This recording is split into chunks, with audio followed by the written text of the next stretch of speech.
प्यारे सज्जनों, परिस्थितियाँ दुख का कारण नहीं है।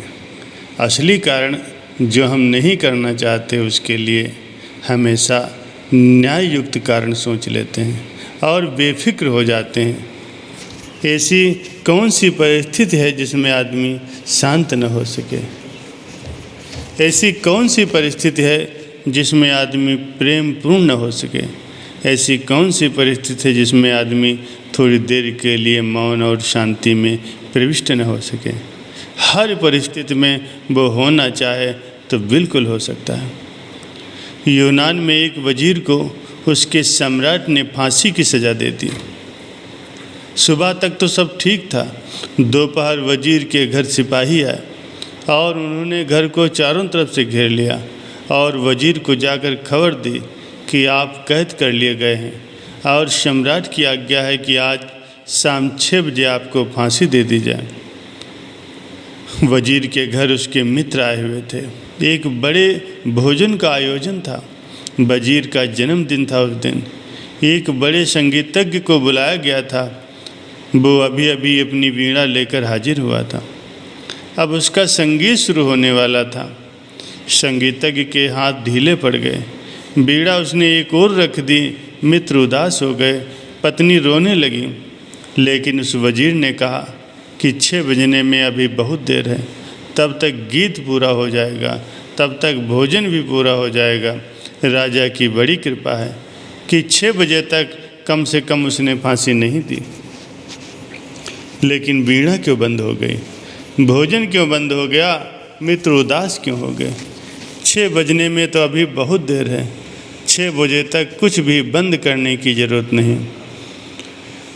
लेकिन मित्र कहने लगे कि अब हम भोजन कैसे करें? संगीतज्ञ कहने लगा कि अब मैं वीणा कैसे बजाऊं?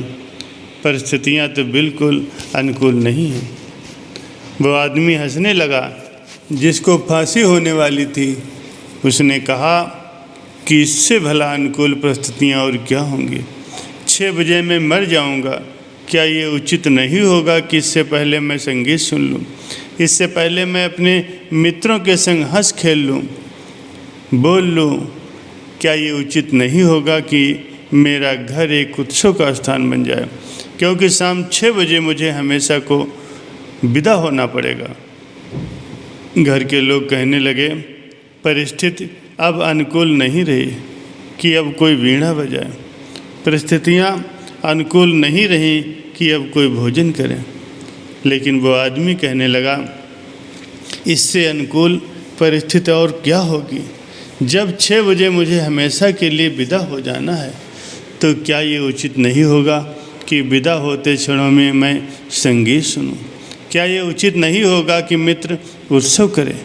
क्या ये उचित नहीं होगा कि मेरा घर एक उत्सव बन जाए, कि जाते समय मेरी स्मृति में वे थोड़े से पल टिके रह जाएं, तो जो मैंने अंतिम क्षण में विदाई के अनुभव किए, और उस घर में वीणा बजती रहे, उस घर में भोजन चलता रहा।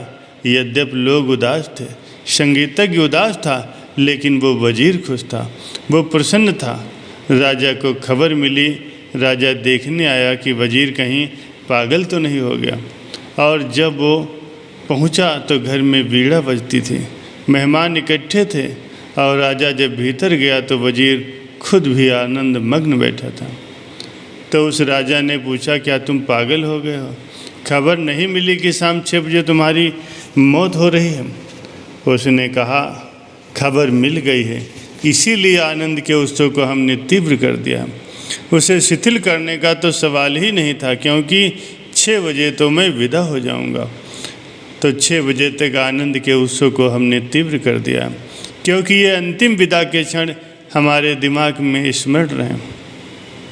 राजा ने कहा, ऐसे आदमी को फांसी देना व्यर्थ है। जो आदमी जीना चाहता है उसे मरने की सज़ा नहीं दी जा सकती। उसने कहा, सज़ा मैं वापस लेता हूँ। ऐसे प्यारे आदमी को अपने हाथों से मारूं, ये ठीक नहीं। जीवन में क्या अवसर है, क्या परिस्थिति है, ये इस बात पर निर्भर नहीं होता कि परिस्थिति क्या है।